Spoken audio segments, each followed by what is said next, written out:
Some evolutions were so broken they forced emergency nerfs within hours. Others completely reshaped the meta for years, and a few quietly disappeared almost as fast as they arrived. Evolutions didn't just buff cards, they rewrote how Clash Royale is played. From the day Evolved Skeletons dropped and sent the entire ladder into chaos, to the current meta where every update feels like a new arms race, today we're breaking down every evolution ever, when it released, how it took over the game, how players abused it, and how Supercell tried to fix it, sometimes successfully, sometimes not. Get comfortable, this is the story of every evolution in Clash Royale. Skeletons have always been one of the most versatile and valuable cards in Clash Royale. For just 1 elixir, you get 3 of them, cheap, fast, and incredibly efficient. They can distract an incoming prince, chip away at a hog rider or giant, and most importantly, let you cycle back to your win condition at lightning speed. Over the years, skeletons have been a core part of Clash Royale's DNA, simple on the surface, but endlessly useful in the right hands. When Clash Royale officially launched in January of 2016, skeletons actually spawned in a pack of 4 instead of the 3 we know today. Despite that extra body, their usage rate in top ladder sat only at around 4%. Not because they were weak, but players just hadn't fully realized how powerful cheap cycle cards could be yet. As the meta matured and players got better at understanding the rhythm of Clash Royale, skeletons quickly climbed in popularity. By mid-2016, their usage skyrocketed to a staggering 50%. Their versatility made them one of the most played cards in the entire game, but that dominance didn't last forever. In February of 2017, they were hit with a brutal nerf. One of their brothers was removed, dropping their count from 4 to 3.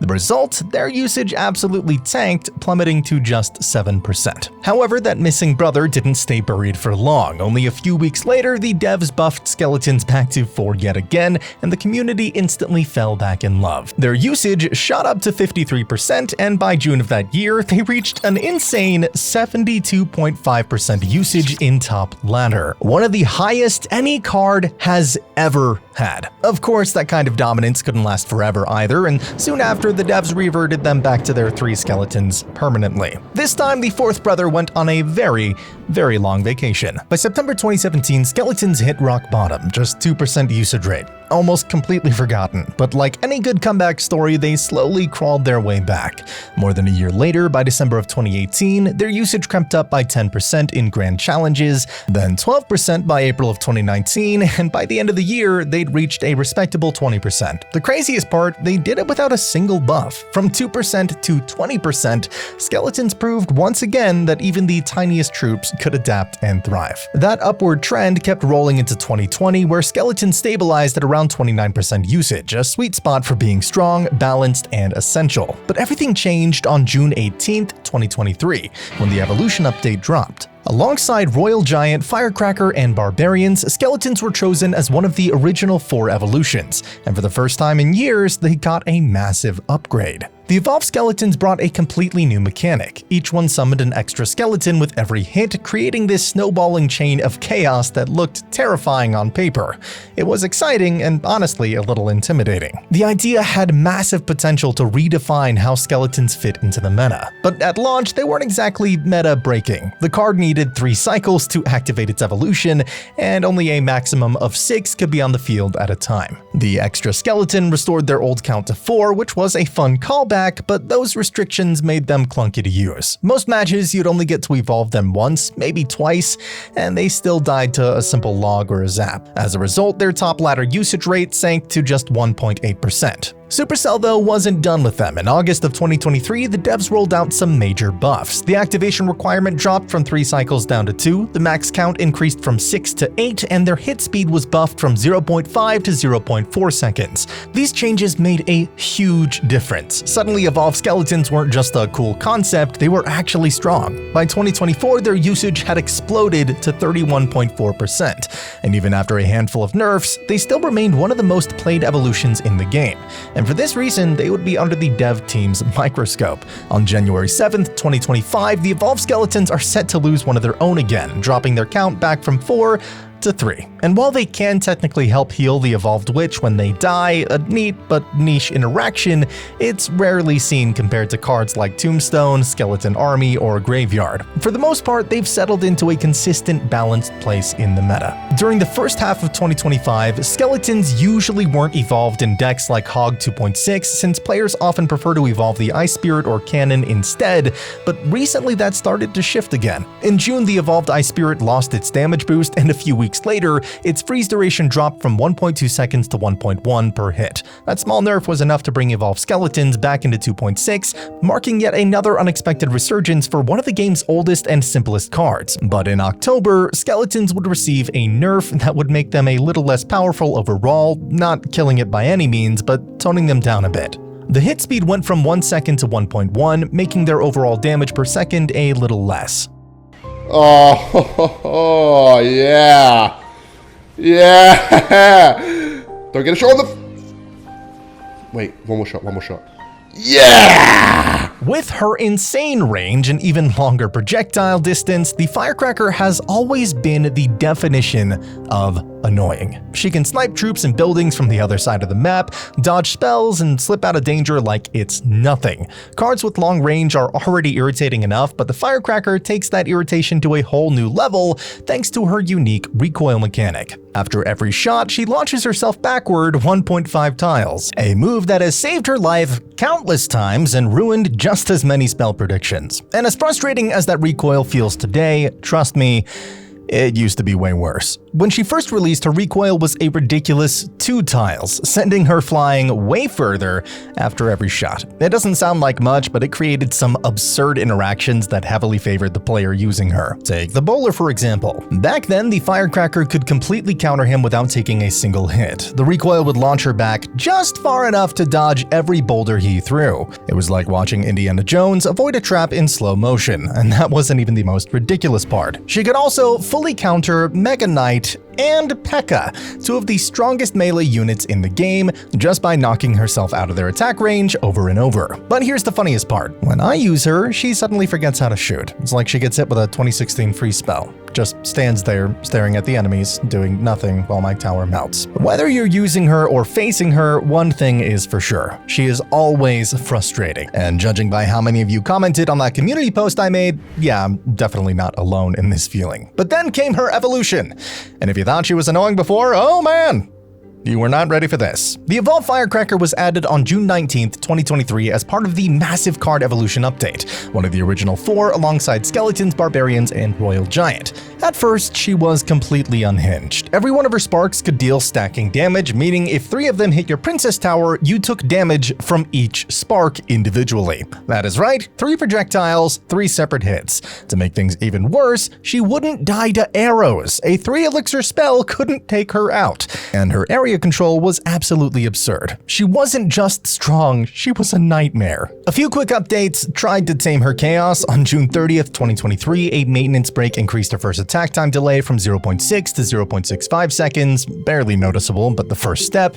Then on August 8th, a bigger balance update hit. Her HP dropped to 130% of her base version, down from 143%. Her pushback range went from 1.95 tiles to 1.5, and most importantly, spark damage stopped stacking. That one change saved Clash Royale from turning into a literal fireworks show of pain.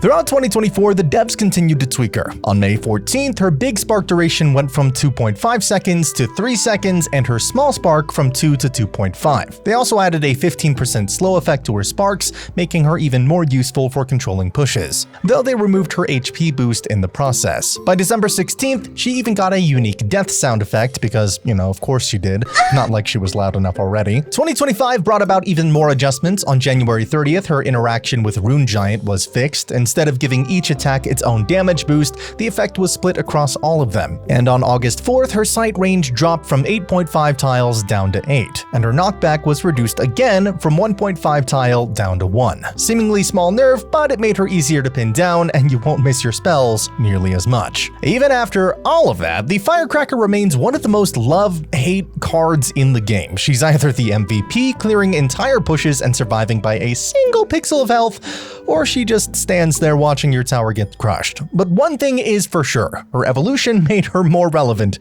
than ever. Nowadays, she's found her home in Hog Earthquake decks, where her long range and constant pressure make her the perfect support unit, and her evolved version allows for damage on the tower that can decide whether you win or lose. Still annoying, still unpredictable, and still very much alive, the Firecracker continues to light up Clash Royale, one spark at a time. Now, quickly, before we talk about the Royal Giant, I want to ask you to please consider subscribing. These videos take a lot of time and effort, especially a big one like this. I would really appreciate it. So yeah, the Royal Giant. When he first entered the arena, he wasn't the unstoppable tower-melting machine players know him as today. In fact, he was fine. His range matched that of defensive buildings, meaning that when he locked onto something like an Inferno tower, it could immediately fight back. The matchup was balanced. RG got his shots off, but buildings still had enough time to melt him down. That all changed when Supercell decided to increase his range, and man, that one change flipped everything on its head. Suddenly, Inferno Tower, his biggest counter, was completely outranged. It couldn't even begin charging before RG had already started chipping away at it. Cannon, Tesla, Tombstone, every structure meant to stop him became unreliable. He'd stand there, tower just out of reach, pelting away at your defenses and your sanity. What made this even worse was his synergy with Furnace. On paper, it seemed harmless, a slow tank backed by a spawner, but the fire spirits from the Furnace made him nearly impossible to counter efficiently. If you dropped a skeleton army or a minion horde, they'd get wiped out before even touching him. If you didn't, those fire spirits would just leap at your tower, dealing chip damage for free. Every push felt like a lose-lose situation. The strategy required almost no risk and minimal skill. Place RG in the back, drop Furnace in support, and let the autopilot gameplay begin. Players were livid. Forums were flooded with complaints, memes, and pure rage about how brain-dead the deck was. Royal Giant became the poster child for no skill, all reward. Eventually, Supercell rolled back this range buff, allowing defensive buildings to properly target him again. In exchange, they buffed his damage slightly to keep him relevant. And while that made him fairer, his reputation never quite recovered. To this day, RG Spammer is still a classic insult. And then came his evolution. Released on June 19, 2023 as one of the original 4 evolutions, the Royal Giant instantly made waves. On paper, he seemed balanced, a bit tankier, a bit flashier, but in practice, absolute chaos. At launch, he had 30% more health and a knockback effect so powerful, it was borderline comedic. With rage support, he could infinitely shove a mini PEKKA backward without ever taking a swing. It looked ridiculous. This massive royal beast essentially gatekeeping melee troops from even reaching him. He quickly became one of the most oppressive cards in the game. Even though Supercell stepped in fast, nerfing his HP from 130% down to 120, and then again to 110, and removing his area damage, he never really fell out of viability. The thing about the Evo Royal Giant is that he's never really been bad. Every other evolution has had highs and lows, but RG has always stayed consistent. He's not always broken, but he is always relevant. Over time, players found new ways to optimize him. Some decks ran Monk to reflect projectiles and protect him from defensive troops like archers or cannon. Others paired him with Giant, Skeleton, and Zappies for reliable control. And when the Royal Ghost evolution dropped, the archetype reached a new peak. Suddenly, one of the oldest win conditions in Clash Royale was back on top. Not because of some busted gimmick, but because everything around him just clicked into place. Even in 2025, during major tournaments like the 20-win challenge and CRL, Evolved Royal Giant stood tall. He wasn't the flashiest or most oppressive card anymore, but he represented something special: consistency. While other evolutions rose and fell, RG just kept marching forward, shot by shot, staying strong through every balance cycle. Before their evolution ever came along, barbarians were barbarians. Solid, dependable, but never really the star of the show. They were the classic middle-of-the-road troops, not flashy like Mini PEKKA or splashy like Valkyrie, just 5 burly guys swinging clubs until they died. But way back in the early days, there weren't even 5. Originally, barbarians spawned in groups of 4, fewer in number, but much tougher. They could tank a hit from a PEKKA, survive fireballs, and generally hold their ground against almost anything. Eventually, Supercell changed them to 5 units instead, giving them more damage output but making them a bit more fragile. This was one of those subtle balance pivots, the kind that completely changes how a card fits into the game. Suddenly they weren't these chunky tanks anymore, they were mid-health brawlers that relied on numbers rather than durability. Over time their stats were tweaked again and again, hit speed, HP, damage, all moving toward the same design goal: make them usable but not oppressive. And that's how barbarians lived for years, always around, but rarely meta-defining. They did their job, but they were easily fireballed, easily distracted, and easily outclassed by splash units like Bowler or Valkyrie. They were reliable, but never exciting. The kind of card that filled space in decks rather than defining them. Until June of 2023. When evolutions first dropped, barbarians were, of course, one of the OG 4, alongside skeletons, Firecracker, Royal Giant, we've been over this. But while the other 3 instantly shook up the meta, evolved barbarians were fine. Not bad, not great, just fine. Their evolution gave them a rage boost when they spawned, drastically increasing their attack speed for a short time. On paper, that sounded terrifying. 5 raged up barbarians tearing through your tower. Yeah, that is nightmare fuel. But in practice, never quite hit as hard as people expected. At the time, you could only run 1 evolution per deck, which made things even worse for them. Why would you choose Evolved Barbarians when Evolved Firecracker could wipe out entire pushes from the other side of the map? Or when Evolved Skeletons could give you infinite value for just 1 elixir? Or when Evolved Royal Giant could just casually blast away at your tower while laughing at your defense?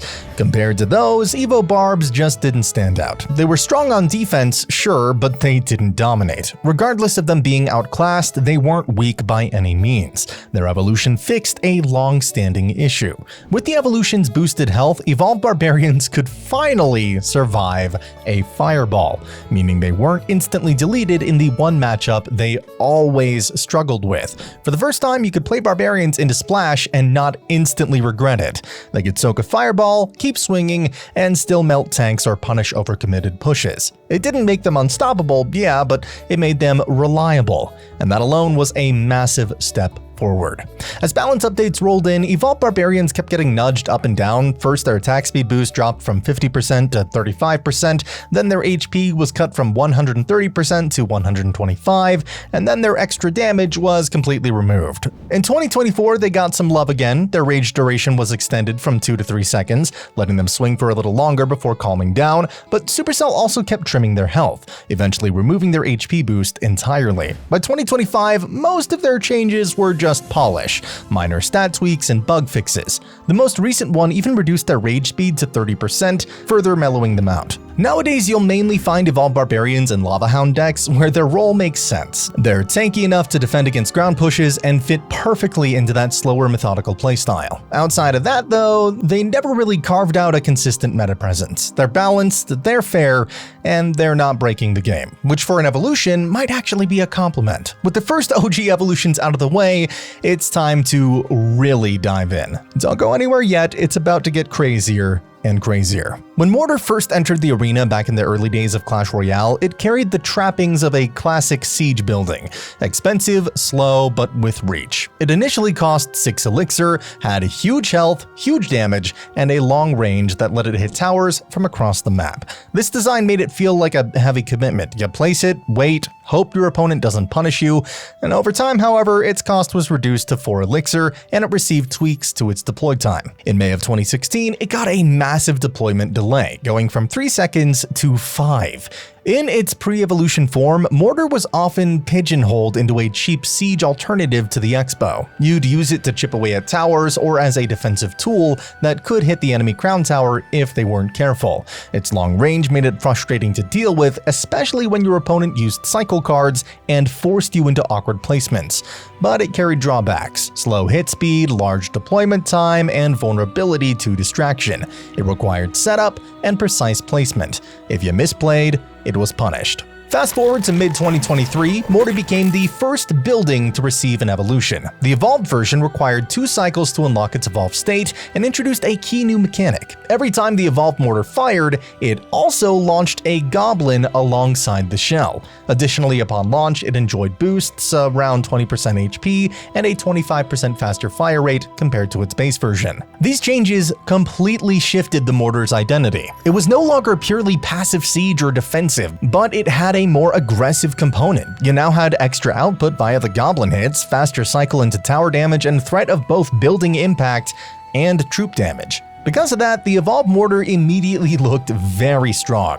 It revived a card many had written off and gave siege decks some new life. Since no one wanted to run the unevolved version anymore, evolved Mortar became the go-to for Mortar builds. Of course, such power demanded scrutiny. Over time, balance adjustments followed. For example, while the initial numbers gave it a very high output, the update of May 2024 removed the extra hit point boosts and added a delay to its first attack, among some other tweaks. All this to curb its dominance. These tweaks didn't kill the card, they reduced the gap between outright busted and strong but fair. The result? The Mortar's evolution remained a strong tool, but no longer ludicrous. In terms of usage, the evolved Mortar found its place in decks like Mortar Minor and Mortar Skeleton Barrel variants. Its utility lies in bridging the gap between cycle, chip, and control. You can place the Mortar, apply pressure, force responses, and then use the Goblin payload plus your other support cards to make your opponent pay. While it never became utterly dominant across all meta decks, unlike some evolutions, it carved out a stable niche. That suitability speaks volumes. A card many assumed dead is now back in meaningful play. In summary, the pre-evolution Mortar was a long-range siege building that required high skill and had weak damage tempo. The evolution, though, transformed it into a more dynamic threat with a goblin spawn mechanic and faster throughput. It launched strong, got paired back, but still stands as a solid pick in the modern meta. From the very beginning, the Knight has always been a solid, dependable staple in Clash Royale. At 3 Elixir, he's cheap, versatile, and consistent, making him the perfect normal card. Players often picked him for classic Logbait or Expo decks, depending on preference. He never dominated the meta in flashy ways, but his reliability and consistent melee defense made him invaluable. He could soak up hits, clean up squishy troops, and act as a solid bridge between offense and defense. In short, the Knight was simple, effective, and almost universally appreciated, a textbook definition of a balanced card. Everything changed, though, in August of 2023 with the launch of the Knight's evolution. On release, the evolved Knight was absolutely terrifying. Not only did he gain 80% damage reduction while moving, but he also had 30% more health, 10% more damage, and attacks 0.3 seconds faster. It deals 45% more damage per second, turning a cheap, solid Knight into an almost unstoppable force. Imagine a 3 Elixir card that could walk through mirrored minion hordes, firecracker shots, and even take down charging princes and monks almost single-handedly. He could survive 2 sparky shots on your side of the arena and still march straight toward the enemy tower, essentially rewriting the definition of value. I'm not going to play the Evolved Knight in the right, because I can play it in the left. Guys, watch this. Look at me go. Oh my god. Oh my god. Oh my god. Evolved Knight. Oh my god. Oh my god. It's perfect. No human has been crafted as well as the Evolved Knight. It's the ultimate specimen. Go! Take the tower. Oh my god. It's glorious. Never stop. Keep going, young one. Keep going. All the way. Take it all. It's you. It's you. It's you. It's you. Do it. Do it. All right. Perfect. Okay. First Evolved Knight I can say was a success. Now, I want this man to suffer. If he wants to give up, he can. Evolved Knight instantly became meta-defining. Players everywhere scrambled to incorporate him into decks because he could tank damage, counter big threats, and push offensively with the same unit. The initial launch made him seem almost unfair. He could hold off an Archer Queen, tank Expo shots, and even handle high damage units while continuing to advance on the tower. His dominance was absolute. By October of 2023, his usage rate hit 43%, making him the most used card in Clash Royale. He was everywhere, a core in nearly every archetype. While he retained his analytical strengths, solid on defense, good on offense, cheap, reliable, the emotional impact was huge. Players felt the frustration of being countered by a 3 Elixir card that could solo multiple threats at once. Luckily, balance changes began almost immediately. On the 24th of August 2023, his damage reduction shield was reduced from 80% to 60%. Later, his HP was trimmed in October,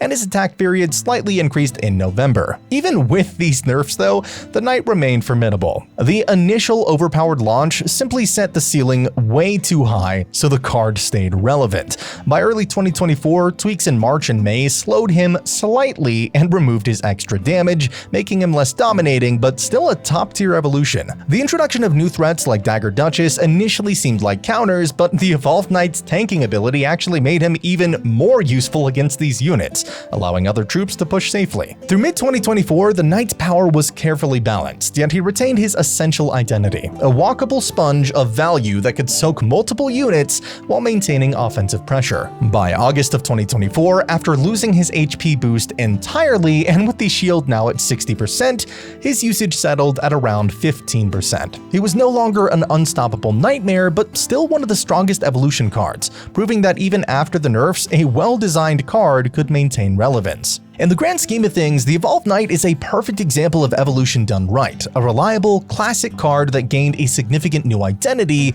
without breaking the game permanently. He transformed the battlefield. Where he was once merely dependable, now he commanded attention, redefined interactions with multiple units, and remained a cornerstone of both classic and modern decks. Even after years and nerfs, the Knight continues to hold a respectable place in the meta, a testament to both his original design and the power of evolution.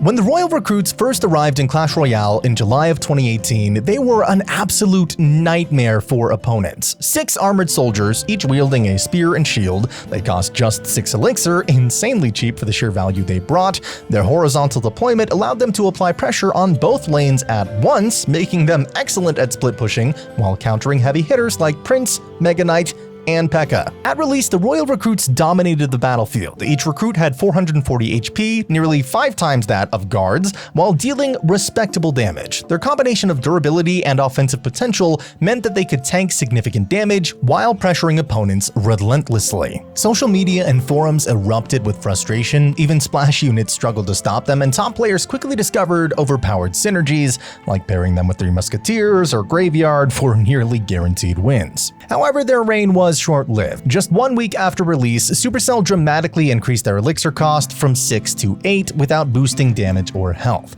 This brutal nerf immediately killed their dominance as the card no longer fit efficiently into decks. Players who had mastered them felt frustration firsthand, as the once overpowered recruits became largely unusable. Over the following months, minor adjustments, including reducing the cost to 7 and tweaking their attack speed, helped restore some viability, but the Royal Recruits never really recaptured the same overwhelming early power. By 2021, usage had dwindled to roughly 1%, leaving them a largely forgotten card. Everything changed in 2023 with the introduction of the evolution mechanic. This update allowed the Royal Recruits to evolve once every other cycle, granting them a charge ability after their shields were destroyed and boosting their damage output. The charge covered 1.5 tiles, moving at Prince-like speed, making them a terrifying threat at both defense and counter pushes. Suddenly, the recruits became a nightmare all over again, capable of overwhelming opponents with aggressive split lane pressure. Top players immediately embraced the evolved Royal Recruits. They became central to bridge spam, Hog Rider, and PEKKA decks, with their ability to tank damage, apply pressure on both lanes, and synergize with high damage support units like Battle Ram or Magic Archer made them a meta-defining card. Competitive play showcased their versatility, with expert players leveraging their tankiness and charge to control matches and punish any defensive missteps. Nicknamed 6 Hog Riders or 6 Dark Princes for their sheer offensive impact, evolved Royal Recruits were no longer just a defensive tool. They became a strategic cornerstone. Even with minor nerfs to their damage later in 2023, they remained a high-tier option in competitive play, demonstrating how evolution mechanics could completely revive and redefine a card that had long been sidelined. The journey of the Royal Recruits from their absurd power at release to their devastating 8 elixir nerf and relative obscurity, and finally to their rebirth through evolution, stands as one of the most remarkable stories in Clash Royale history. They went from dominating the early meta to being nearly forgotten, only to return as evolved powerhouses, proving that even the most inconsistent cards can find new life with the right mechanics. Bats were first hinted at as part of the Night Witch's swarm, those tiny flying pests that popped up alongside her similar to the skeletons from the regular witch. Players got their first real taste of them when they were released as their own card in July of 2017, starting with 4 bats. They quickly became a low-cost nuisance, and by August of that same year, a balance update increased their number to 5, solidifying them as a staple 2 elixir card. Over the next few years, their attack timing and deployment mechanics were tweaked, gradually refining them into a fast, efficient swarm that could chip towers and act as minor spell bait. By 2023, bats had become a consistent tool in cheap cycle decks, arrow bait strategies, and even combo setups, but they were still limited by their frailty. Everything changed in October of 2023 with the introduction of evolved bats. Suddenly, those same tiny flyers weren't just a nuisance, they were a menace. Every time they attacked, they healed themselves, and the healing could exceed their normal health, effectively doubling their survivability. What used to be a fragile swarm capable of getting wiped by arrows became a persistent threat, forcing opponents to rethink cheap spells. Evolved bats could now act as both arrow and fireball bait, while still chipping away at towers, and their constant self-healing gave them an almost unstoppable presence in 2 elixir cycle decks. A card that once relied on numbers and speed now had endurance and sustainability, making them one of the most deceptively dangerous evolutions in recent memory. Evolved bats saw great viability in many decks, dominating cheap air control and cycle strategies for months. However, gradual nerfs to their healing combined with the August 2025 buff to minions' range significantly reduced their effectiveness. What was once a must-answer threat has now become relatively weak, often cleared too easily by cheap spells. And with that minion range buff, it doesn't seem like they'll come back anytime soon. Archers have always been one of those dependable mid-tier cards, cheap, versatile, but nothing too flashy. For years, they filled the role of supporting range damage in all kinds of decks, yet their biggest weakness was glaring. A single arrow spell could wipe them out instantly. That fragility kept them from ever being a true game changer, and while they saw play here and there, they were rarely the focus of any major strategy. Everything shifted though with the November 2023 release of the Evolved Archers. Suddenly these classic marksmen weren't just disposable, they could survive arrows, which completely changed how they were played. Now, instead of being a soft, easily countered support, they became a persistent threat, capable of chipping towers or defending efficiently while outlasting what used to be their primary counter. Evolved Archers could now carve out value over multiple engagements, and their power shot added a subtle but meaningful punch to their toolkit. Since then, their main home has been in Expo 3.0 decks, where their goal is simple: outcycle the opponent's arrows to generate massive value. Each time the archers survive and connect shots, they force opponents into awkward decisions and open up opportunities for Expo to get a connection. They've also popped up in some Royal Giant decks, providing cheap, durable range support, but nothing historically significant beyond that. Over time, minor balance tweaks have adjusted their range, power shot damage, and survivability, keeping them strong but not utterly broken. For a card that once languished in the mid-tier, the evolution update turned archers into a surprisingly potent tool in specific, calculated strategies, especially those that exploit their newfound resilience against cheap spells. When the Ice Spirit arrived in July of 2016, it seemed almost laughably tiny. A single 1 elixir spirit that could hop onto a troop or building and freeze it for 2 seconds. I mean, it sounded cute, maybe even insignificant, but this little frosty flyer would go on to reshape Clash Royale's tempo, cycling, and defensive landscape in ways no one expected. Before the Ice Spirit, cheap cards were scarce. Skeletons were the only true 1 elixir option, serving as pioneers of cycle decks, kiting, and small distractions. Everything else demanded heavier investments and slower rotations. The Fire Spirits, released 2 months earlier, offered splash damage but were fragile, unpredictable, and cost 2 elixir for a trio. The Ice Spirit was different. It was cheap, reliable, and consistent. Unlike Fire Spirits, it could tank 2 Princess Tower shots and still deliver its freeze. It could even survive a zap, and that made it uniquely dependable, allowing players to stall or reset pushes without losing tempo. Suddenly, a 1 elixir card could stop a push, support a Hog Rider, or counter multiple small units while enabling a fast cycle. The Ice Spirit's utility quickly made it a staple in emerging cycle archetypes, particularly the 2.6 Hog cycle deck. Its freeze effect could stop a mini PEKKA, Inferno Tower, or support units just long enough for a Hog Rider to land those extra hits, turning small investments into significant tempo swings. Alongside Zap, it became a versatile tool, 1 elixir for a tiny troop that could freeze, clear weak swarms, and set up positive trades. Its reliability contrasted sharply with Fire Spirit's riskier, high-reward style. Where Fire Spirits needed perfect placement and timing, the Ice Spirit delivered its effect consistently. 2017 only cemented the Ice Spirit's reputation. As log bait archetypes rose, the Ice Spirit became the perfect complement, freezing troops to allow Goblin Barrels and other fragile units crucial seconds to chip away at towers. Even when skeletons were nerfed mid-year, the Ice Spirit's low cost, freeze effect, and fast cycle kept it at the heart of competitive competitive ladder play. While Fire Spirits briefly enjoyed a surge due to a Zap nerf, they quickly faded, leaving the Ice Spirit as the dominant 1 Elixir spirit. Its subtle strength meant that it avoided nerfs, quietly maintaining relevance while the community focused on flashier, more disruptive cards. 2018 brought the first real test. A direct nerf reduced its freeze duration, cutting its signature stun effect in half. For a card defined by timing and control, this was pretty significant. Yet even with the nerf, Ice Spirit retained its utility. Cycle decks, balloon counters, and fast rotation hog builds continued to rely on it. Its ability to disrupt pushes remained valuable, even as the meta evolved with new cards and strategies. While Fire Spirits struggled to adapt, Ice Spirit's combination of cheap cost, freeze, and reliable timing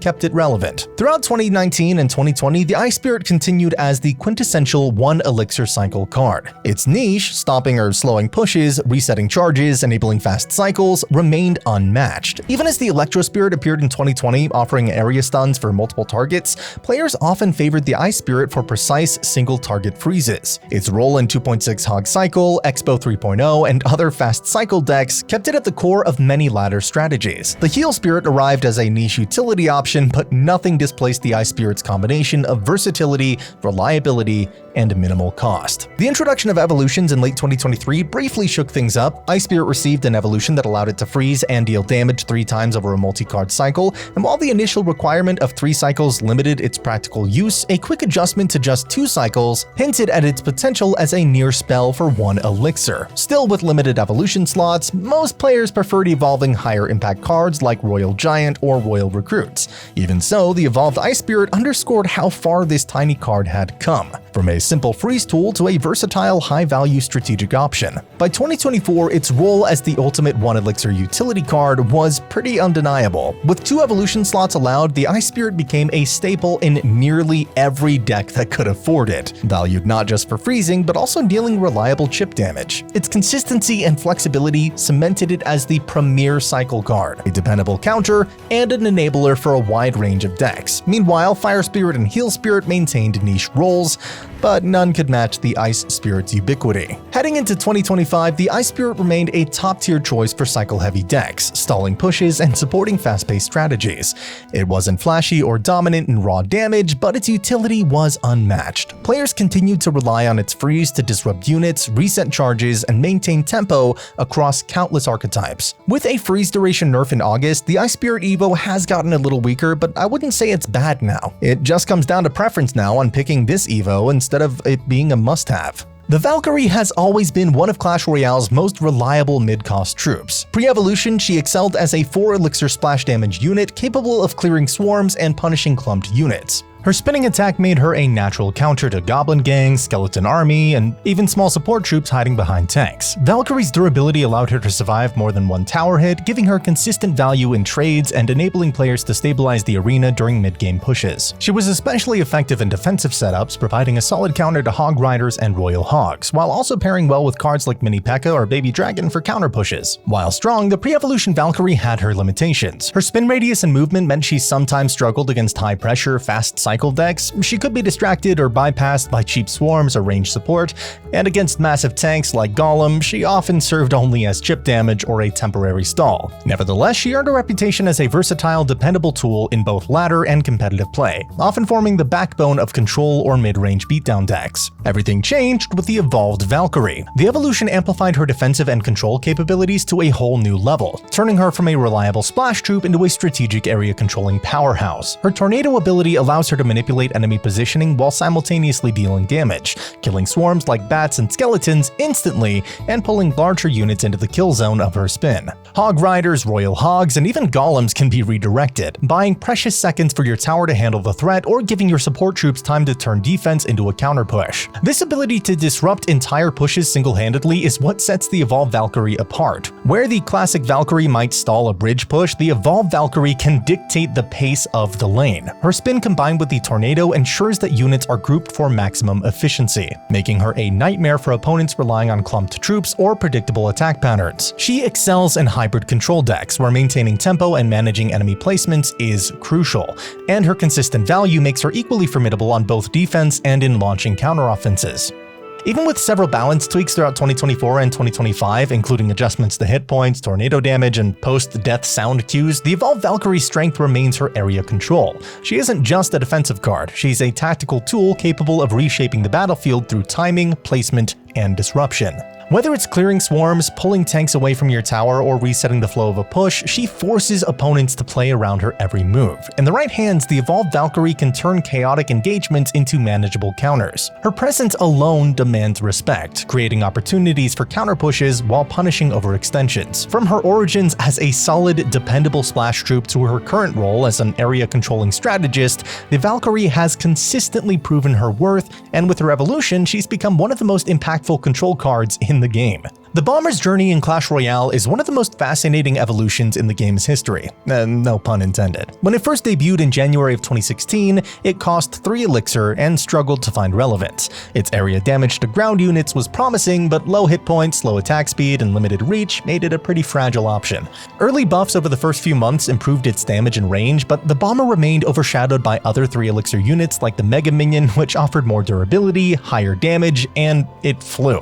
The first real turning point came in 2019 when the Bomber received a massive 28% hit point boost. Suddenly it could survive multiple cannon shots, absorb 5 magic archer hits, and even withstand a bandit dash. This increase in durability allowed the Bomber to anchor heavier decks, such as Golem Beatdown or PEKKA Bridge Spam, where its area damage was used to control the battlefield while slower beatdown pushes advanced. And despite the newfound resilience, its lethargic attack speed and predictable placement meant it still wasn't a dominant force. It was useful, but niche. In 2021, the Bomber underwent a complete rework. Its hit points were reduced by 31% and its damage fell by 32%, but the elixir cost dropped from 3 to 2. This small tweak changed everything. Suddenly, the Bomber became a flexible, fast-cycling tool that could fit into virtually any deck. While it gained vulnerability to arrows, the reduction in cost and faster cycling gave it far greater strategic value. Within weeks, it achieved a 12% usage rate and quickly became a staple for players who valued low-cost, reliable splash damage. The Bomber's true potential, however, wasn't fully realized until the evolution era of 2024. On February 5th, 2024, the Bomber's evolution card was introduced, turning it from a reliable support troop into an area-controlling powerhouse. Its bombs now bounced twice after the initial impact, dealing damage to units behind the target and extending its reach to 11.5 tiles, essentially making it a magic archer on steroids. Initially, developers considered giving it a 25% health boost to survive arrows, but this was scrapped, keeping the focus on its explosive, disruptive potential. And thank God they did that, because the evolved Bomber quickly proved its ability to dominate entire pushes. Small units like skeletons, goblins, and bats were instantly eliminated, while heavier units like hog riders, golems, and even mini tanks could be pulled back or softened by the bouncing bombs, preventing them from reaching the tower or forcing inefficient plays. Its low cost meant you could cycle it repeatedly to maintain pressure, punish overextensions, and control the flow of the arena with unmatched efficiency. By March of 2024, usage rates hit 52%, surging to 62% in April, numbers that demanded attention. Balance changes followed, but the Bomber remained a powerhouse. Its bomb bounce range was reduced from 3 tiles to 2.5, and by June, the evolution required 2 cycles instead of 1. A final major nerf in December of 2024 prevented its bombs from hitting the same enemy twice, removing one of its most overpowered traits. Despite these nerfs though, the Bomber's evolution remained devastating, capable of shutting down pushes single-handedly while synergizing with Tornado, Miner, or tanky beatdown decks. Today, the Bomber is a perfect example of how careful adjustments over time can turn an overlooked card into a meta-defining tool. From a fragile 3 elixir troop to a versatile 2 elixir unit, and finally, a high-impact evolution card, the Bomber illustrates the power of balancing cost, utility, and skill ceiling. Whether evolved or not, it continues to provide low-cost, high-value control, capable of clearing swarms, disrupting tanks, and punishing poor placement. Its evolution has cemented it as one of the most strategically satisfying cards in the game, proving that even the most humble of units can become a battlefield titan when given the right tools. Straight from Clash of Clans, the Wallbreakers finally made their explosive debut in Clash Royale in February of 2019. Players were excited to see one of the most iconic Clash troops enter the arena, but that excitement did not not last long. On release, the wall breakers were flat out awful, costing 3 elixir and offering no extra benefit to justify that price. They simply weren't worth using. For a card designed to make a dramatic entrance, their first impression was a quiet fizzle. The devs tried to breathe life into them with a few early buffs, tweaking stats here and there, but nothing really stuck. They were too fragile, too expensive, and far too easy to counter. It wasn't until the team made a drastic move that things started to click. Their elixir cost was reduced from 3 to 2, and that single change completely flipped their identity. Suddenly, the wall breakers weren't a risky investment anymore. They were a lightning-fast, high-pressure tool that could apply serious damage if ignored. But as it often goes in Clash Royale, when something gets too good, it gets smacked back down. The 2 elixir wall breakers were insanely strong. They offered enormous tower damage for their cost, and since they could be split at the bridge, defending both lanes at once became a nightmare. Within 2 weeks of their rework, Supercell hit them with a 19% damage nerf and reduced their explosion radius, dialing them back into a more balanced state. Despite all that, the card finally found a home. Wall breakers became a staple in minor control decks, bait setups, and even some bridge spam variants. They fit beautifully into fast cycle archetypes that thrive on constant pressure, forcing opponents to always have an answer ready. And with their ability to survive a log, just barely, it was often worth it to pair them with a miner for guaranteed tower connections. They weren't broken, but they were relevant, and for a while, that was enough. Then in 2024, everything changed again with the introduction of evolutions. For months, players wondered what would happen if one of the game's most explosive cards got its own evolved form.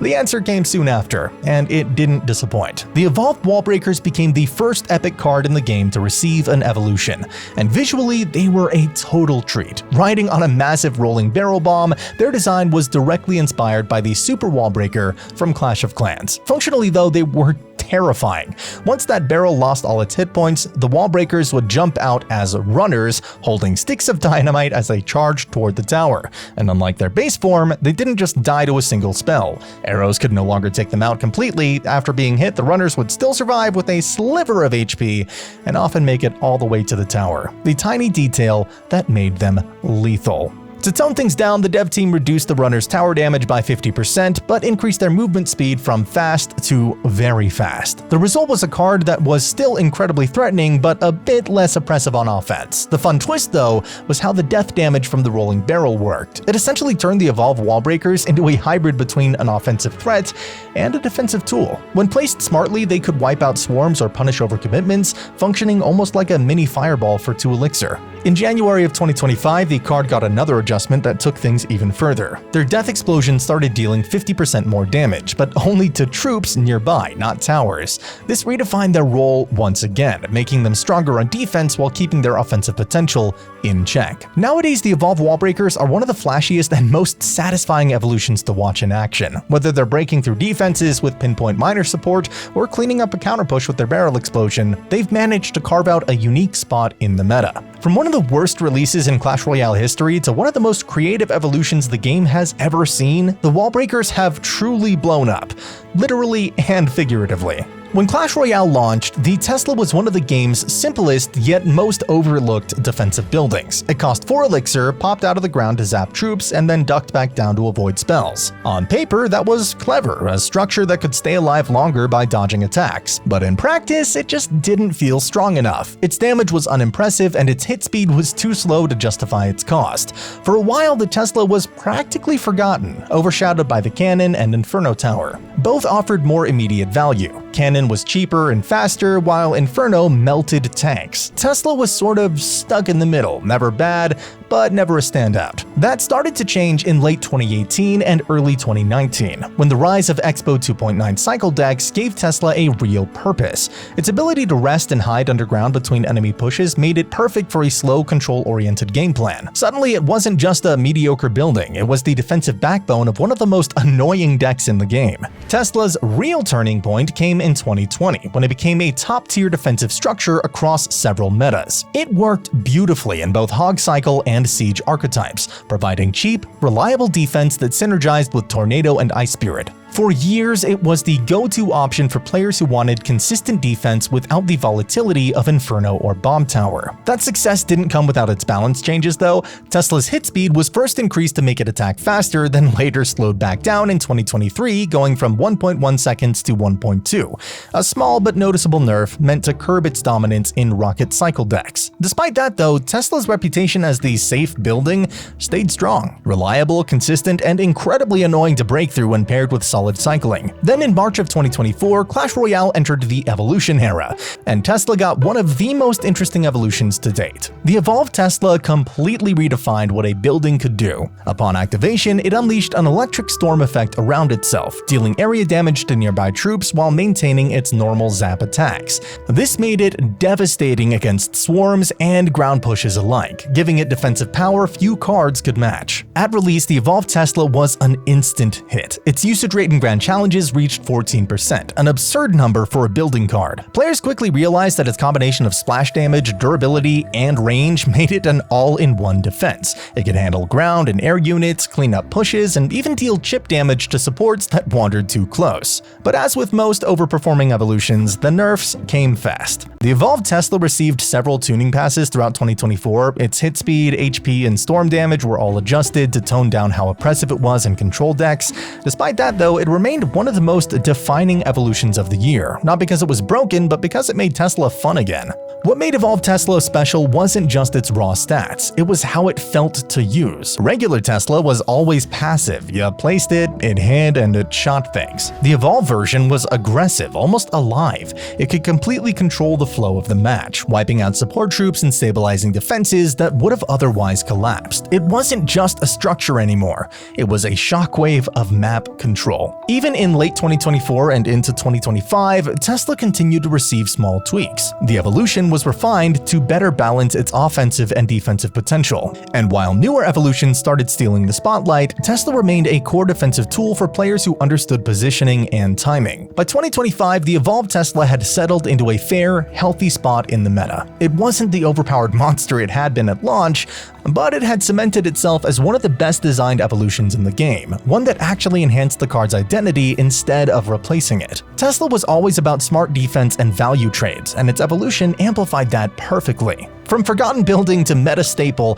Tesla's story is one of quiet domination. It's never been flashy like Inferno or explosive like the Bomb Tower, but it didn't need to be. Its job has always been simple: control the area, protect your towers, and make opponents question every push they make. And with its evolution, it finally got the recognition it deserved. 8 years after launch, Tesla remains one of the most iconic cards in Clash Royale. It started as a dull, underpowered structure, rose to meta dominance through precision and balance, and then reinvented itself entirely with one of the most creative evolutions the game had seen. The Tesla didn't just survive Clash Royale's ever-changing metas, it adapted, evolved, and electrified the arena every step of the way. But there is another card that's been electrifying the arenas for quite some time now. Zap used to one-shot, even stab goblins, allowing it to fully counter the Goblin Barrel. Not only that, but it also had a full 1-second stun, essentially acting like a miniature freeze. And on top of that, it dealt 40% damage to crown towers instead of the current 30. It's pretty clear that this was Zap's strongest state, right?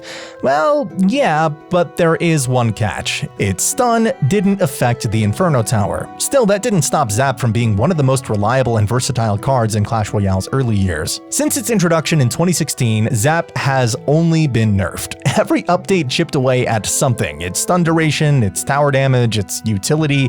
Yet despite being slowly weakened, Zap never really disappeared. It was cheap, fast, and incredibly flexible. But everything changed when it got an evolution. So Evolved Zap was completely busted on release. For just 2 elixir, you got 3 consecutive zaps, each one slightly stronger and wider than the last.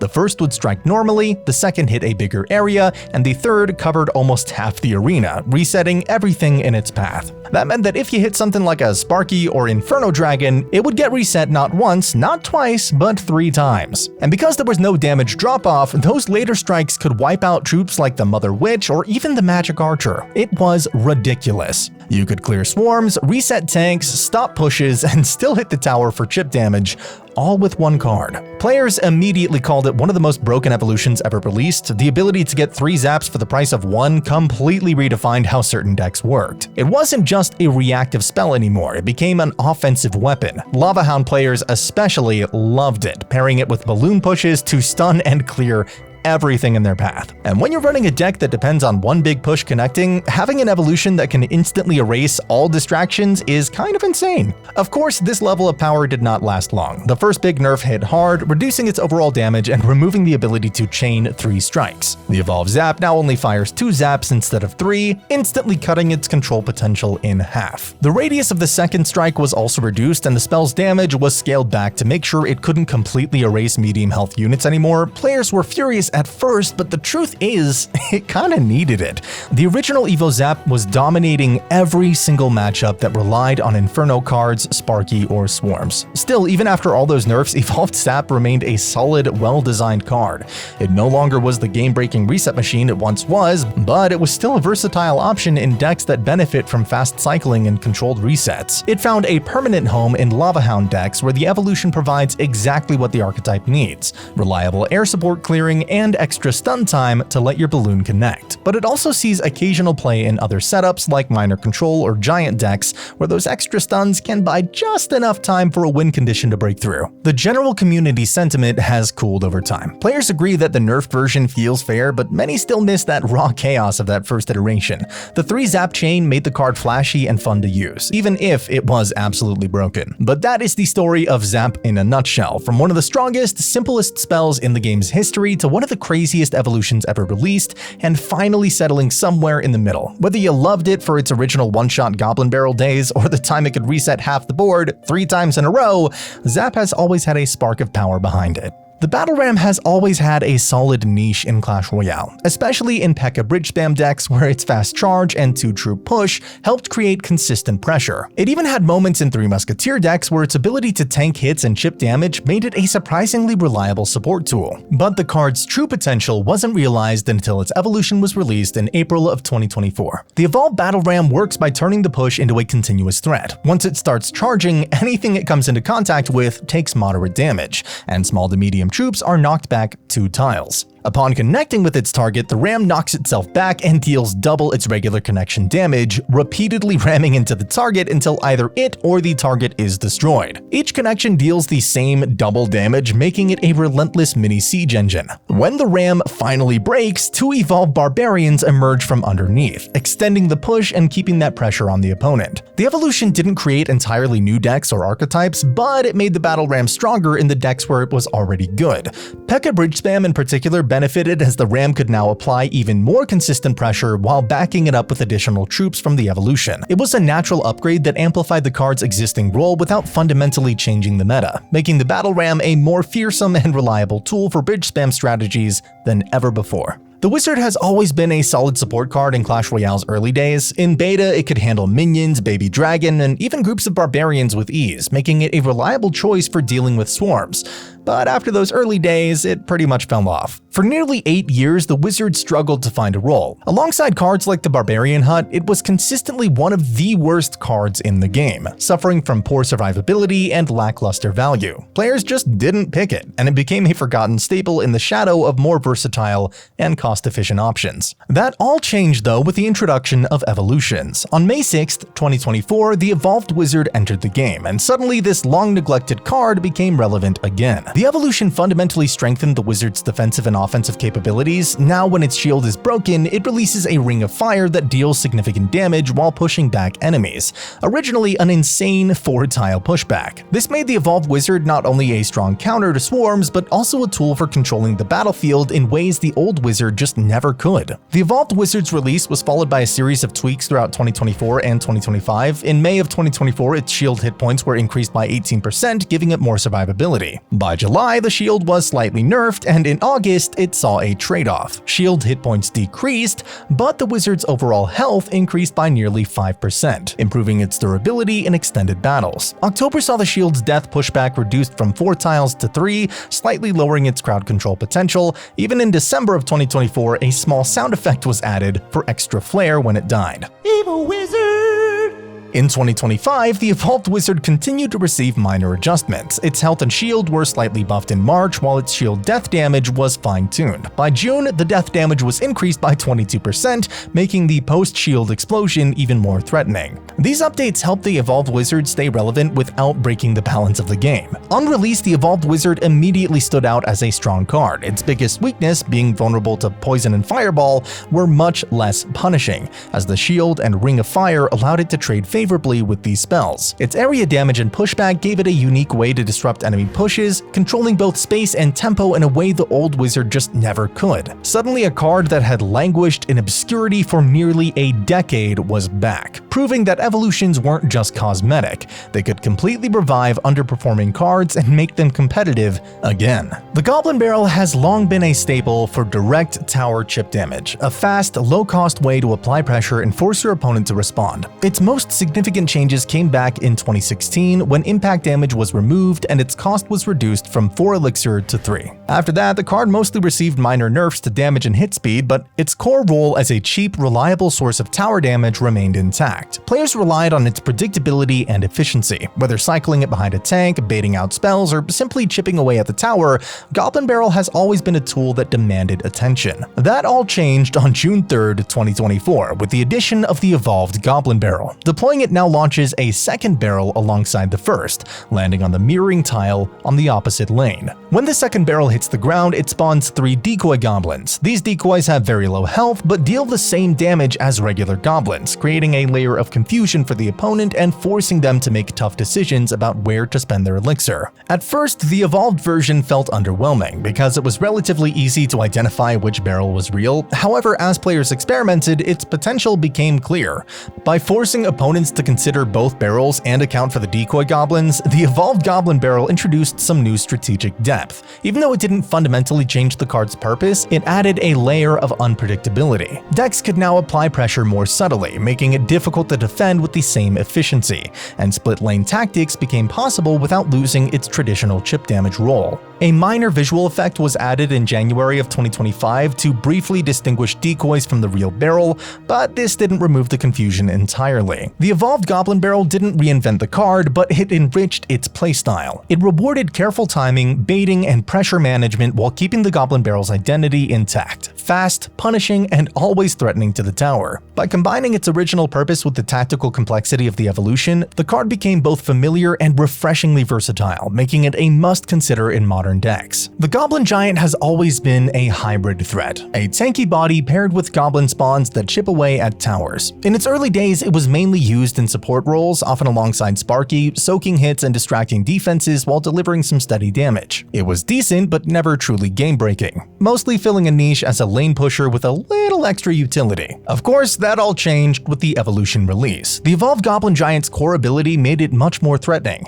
After reaching 50% of its original hit points, it would continuously spawn goblins 2.5 tiles behind it every 1.8 seconds, with no deploy time. This meant that even as it took damage, it kept applying pressure with constant goblin support, forcing opponents to respond or risk massive chip damage. When paired with Rage, the effect became even more punishing. The goblins spawned faster, effectively overwhelming defenses and turning a single push into a near unstoppable wave. By around August of 2025, the Goblin Giant truly shone in the meta with Evo PEKKA and Goblin Curse decks. On its own, the Evolved Goblin Giant was strong, but in this system, every piece amplified the other. Evo PEKKA provided a massive tank to absorb hits, Goblin Curse added chip and damage amp, and the Goblin Giant delivered unstoppable lane pressure with its continuous goblin spawns. Its damage output and survivability were perfectly complemented by these synergies, making it extremely difficult to counter without precise elixir management. This version wasn't just about raw stats, it was about being part of a system where every component worked together. The combination of tankiness, goblin spawn pressure, and support from the strongest cards in the meta made August of 2025 the definitive peak for Goblin Giant,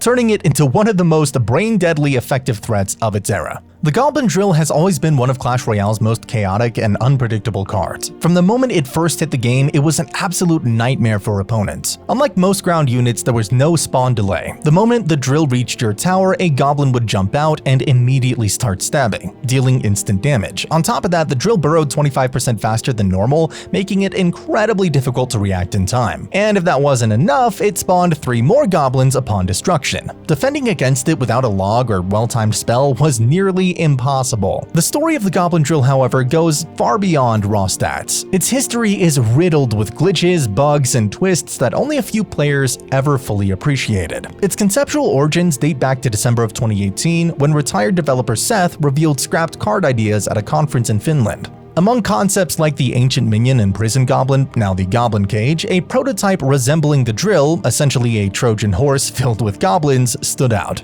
Gameplay footage from the event shows mechanics nearly identical to what would eventually become the Goblin Drill, including spawning units on the opponent's side after destruction. Yet despite the early inspiration, it would take until 2021 for players to experience its full chaotic potential. June of 2021 marked the Goblin Drill's official release in Draft Challenge. Players quickly realized it was one of the most broken win conditions ever introduced. Its 25% faster burrow speed, immediate goblin spawn, and triple death spawn made it terrifyingly difficult to stop. Popular YouTubers like Brad immediately experimented with the card, pairing it with Firecracker or even Golem to devastating effect. It didn't matter how well opponents tried to defend, the drill's constant pressure always managed to chip away at towers. This dominance catapulted its usage to 59%, simultaneously boosting the popularity of splash damage troops like Dark Prince and Mother Witch to handle the chaotic waves of goblins.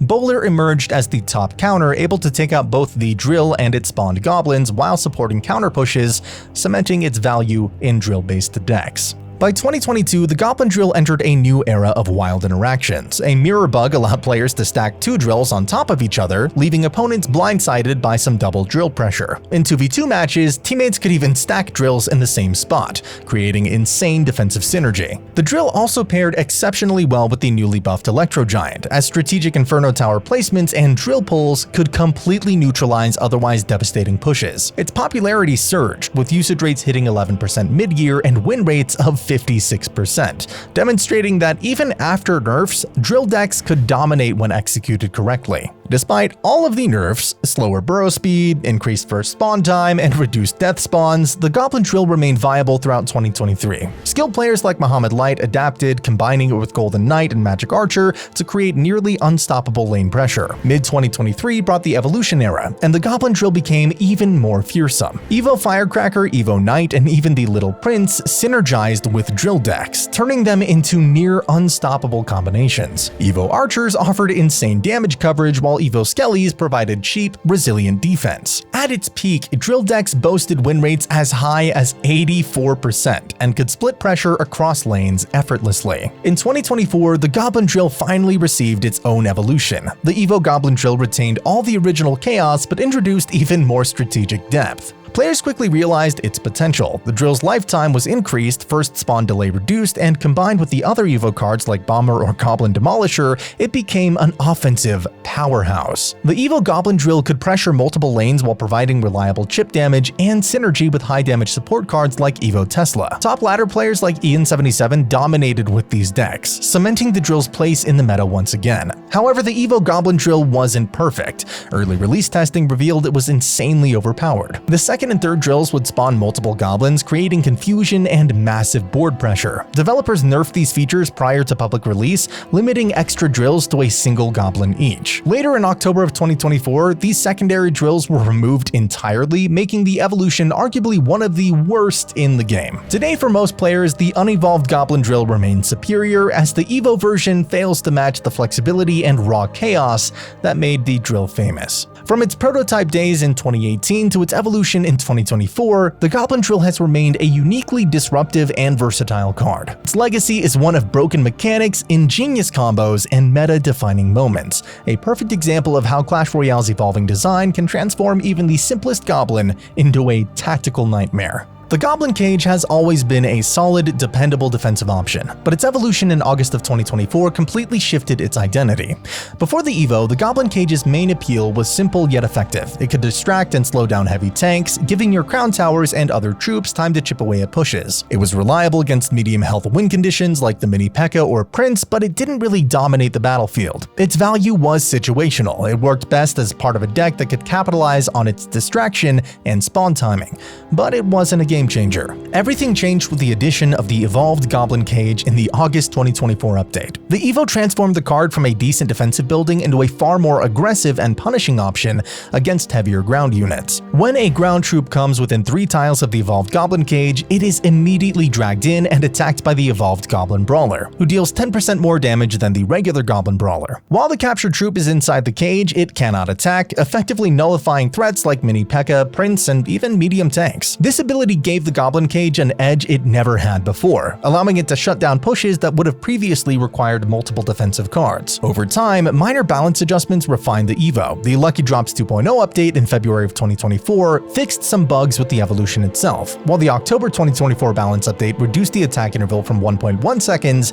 to 1, allowing the Goblin Brawler to dish out damage even faster. A Q4 2024 update even added a satisfying sound effect when the evolved Brawler died, making the card feel more alive and impactful in-game. By early 2025, the Evo Goblin Brawler's hit points were slightly reduced, and interactions with the Rune Giant were altered so it could no longer enchant troops captured by the cage. Later in October of 2025, the hit point boost was removed entirely, but the core mechanic, trapping troops and dealing increased damage while immune to harm, remained intact. The evolved Goblin Cage's greatest strength lies in its matchups against the beatdown decks. Against decks relying on high HP tanks like Goblin Giant or Royal Giant, the cage can completely shut down pushes by capturing that tank and neutralizing support troops that accompany it. Even units like mini PEKKA or Prince, which normally threaten buildings or crown towers directly, are unable to reach their targets once caught. This makes the Evo Goblin Cage an incredible win condition counter in certain situations, turning what would have been a slow defense into a high-value trade and often leaving your opponent frustrated. However, the evolution is not without its limitations. One notable drawback is its interaction with Mega Knight. Unlike before, when Mega Knight would be pulled mid-jump into the cage, it now connects with the building before the brawler can engage, meaning it still deals damage to the tower. This significantly weakens the cage against that particular matchup. Additionally, in faster cycle decks, the Evo provides minimal value, as cheap, quick units can either bait the cage or be dealt with elsewhere,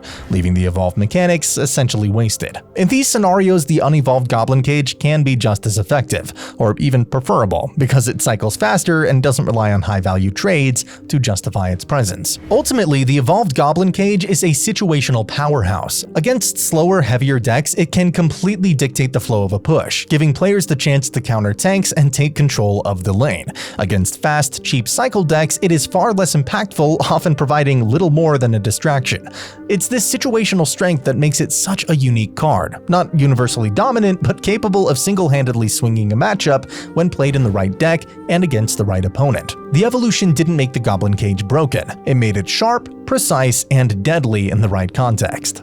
The PEKKA has always been one of those cards you respect every time it shows up on the field. Massive damage, massive presence, and high risk if ignored. Before its evolution arrived, she served as a powerful win condition or counter push unit, capable of turning the tide of a match if supported correctly, though still vulnerable to air units, distraction swarms, and strong counters. Everything changed when the evolved PEKKA was officially added to the game on the 2nd of September, 2024, following an accidental appearance on the 30th of August. The evolution introduced a bold new mechanic.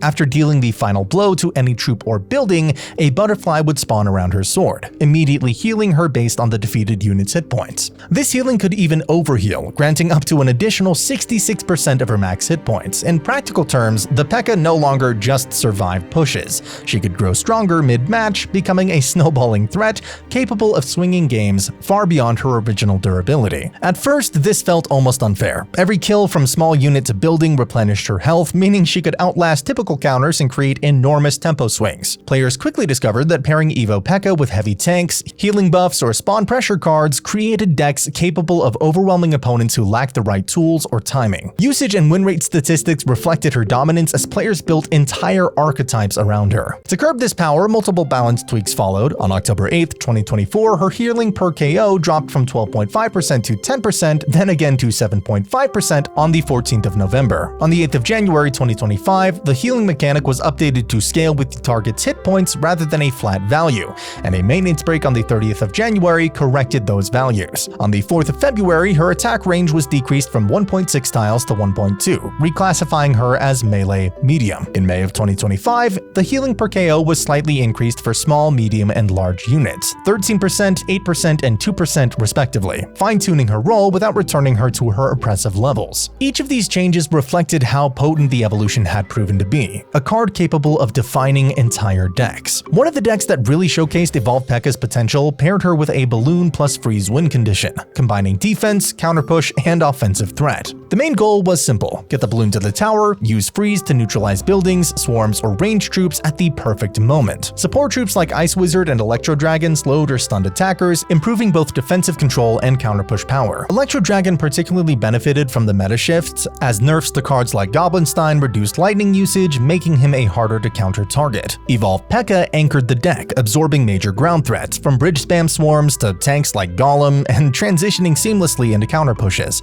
Tornado amplified her utility, pulling enemies into freeze or Electro Dragon chains, or activating the King Tower for long-term defense. The deck relied on a rhythm of defend, counter push, and strike. PEKKA, Ice Wizard, and Electro Dragon handled defense, Lumberjack and Balloon spearheaded the counter push, and freeze secured tower damage. With no heavy chip spell, every balloon connection was crucial, forcing careful timing and elixir management. Its effectiveness came from multiple angles. Balloon plus freeze alone could steal wins, even with sloppy play. Meta shifts indirectly strengthened the deck, reduced lightning usage made Electro Dragon harder to punish, dual lane pressure forced opponents into awkward defenses, and a well-timed push could reverse early deficits entirely. The deck demanded smart sequencing and awareness, rewarding players who mastered its flow. Looking at Evolved PEKKA now, she's decent but not nearly as oppressive as she once was. The meta has shifted, her overall mechanic has been tempered, and decks built around her no longer dominate. She can still anchor counter pushes and absorb big threats, but both the meta and her evolution itself don't make her the unstoppable force she once felt like. While still a respectable and impactful card, the thrill and raw power of her early evolution era have definitely cooled off.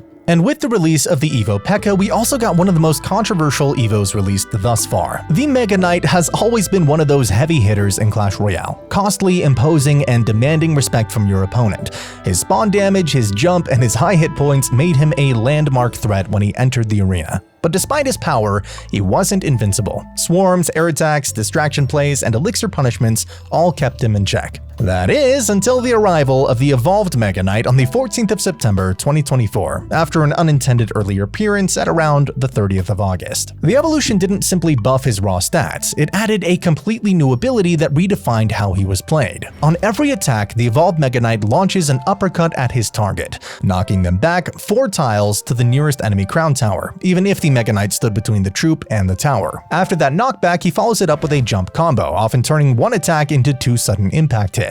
That means when he engages a threat, it doesn't just get hit. It gets shoved into deeper danger and then jumped on, creating value far beyond his elixir cost. At launch, this ability felt almost overwhelming, a heavy tank or win condition being thrown back into the opponent's side or right into the range of your towers. The board control implications were huge. Players discovered that even large tanks like Golem or Giant could be disrupted in their tracks. Support troops could be launched into your kill zone. A push could be completely destabilized with one Mega Knight drop. Early feedback was loud. Players called the Evo Mega Knight the end of Clash Royale because his pushback mechanics broke many conventional counters and forced the meta to adapt. Supercell then tuned him. By the 16th of December 2024, they added a sound effect for the death of the Evolved Mega Knight and fixed several bugs. On the 15th of January 2025, a maintenance update made it so that the Evolved Mega Knight would no longer jump on enemies knocked back by his attack, thereby removing a layer of combo potential.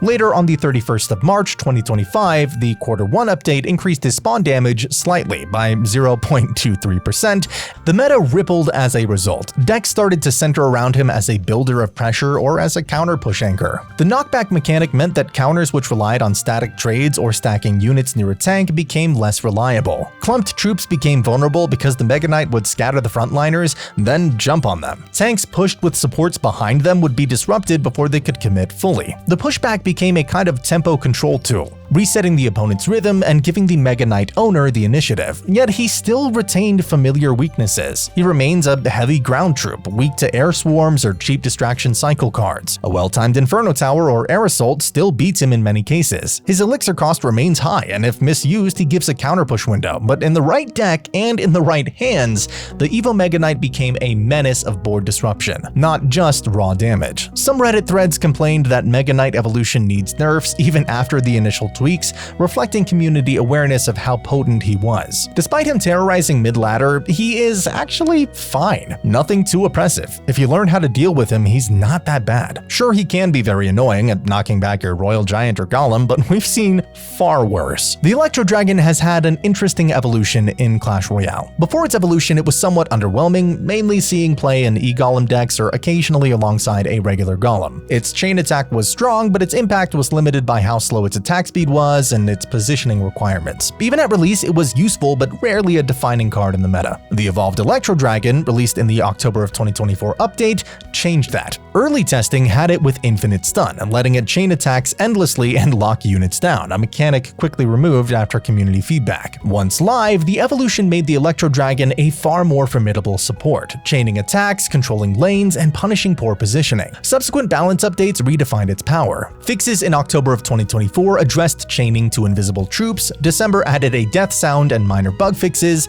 January of 2025 reduced its damage by 33% after the first 3 chains, and March adjusted hit points slightly while tweaking Goblin Giant interactions. One of the decks that highlighted the evolved PEKKA's utility paired her with Balloon plus Freeze, using the Electro Dragon as a key support. In this archetype, Electro Dragon helped control lanes, slow down defenses, and protect your counter push, allowing PEKKA to tank and your Balloon to connect for some massive damage. The deck relied heavily on timing and placement, making one well-executed push capable of turning the tide mid-match. While evolved Electro Dragon and PEKKA remain strong, neither is as oppressive as when their evolutions first released. Both now require careful positioning, synergy, and timing to shine, but they continue to offer unique strategic options for decks built around control, counter push, and big offensive swings. It's pretty solid now, and I think it needs its evolution to stay a relevant card. In the top 200, everyone using Electro Dragon is using the evolved version. The Musketeer has long been a reliable pillar in Clash Royale, prized for her range, single target damage, and versatility. She was a staple in decks like the 2.6 Hogs cycle, where she could handle medium threats efficiently while chipping away at towers. Her consistent performance made her a go-to defensive anchor in control and cycle decks, capable of punishing overcommitments without demanding too much elixir. The evolved Musketeer, added in 2024, transformed her role in an elegant but subtle way. Her evolution gives her 3 limited sniper shots, which target units within a 2-tile width area and deal increased damage over infinite range. While these shots do not affect crown towers, they make her incredibly potent against swarm and support units, allowing her to clear the path for win conditions like Balloon or Lava Hound. This mechanic not only amplifies her defensive utility, but also strengthens her presence in fast-paced aerial decks, letting her safely chip away at enemy troops while staying out of immediate danger.